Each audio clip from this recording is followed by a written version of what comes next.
Mabuhay! Ako si Emir at tayo'y muling magbalik tanaw sa nakaraan. Parte ang video na ito ng aking mahabang bitinserye tungkol sa anti-terror law. Para panoorin ang buong video, pindutin ang link na nasa end screen o nasa description. Disclaimer lang po ha, babala. Para lang po magbigay impormasyon ang video na ito. Hindi po payong legal. Salamat po.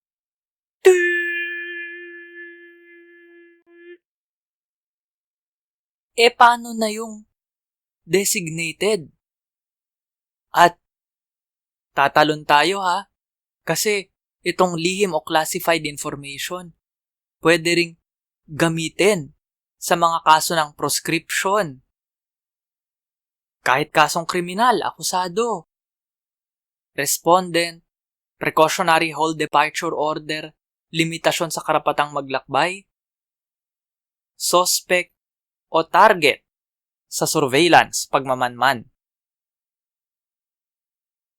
Sa proseso ng pagtrato sa lihim na impormasyong may kinalaman sa pambansang kaligtasan at lihim ng Estado, wala po silang papel.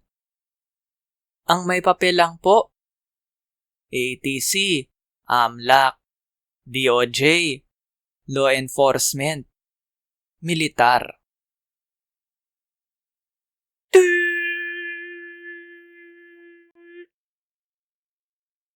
I-like at i-share ang video na ito sa social media.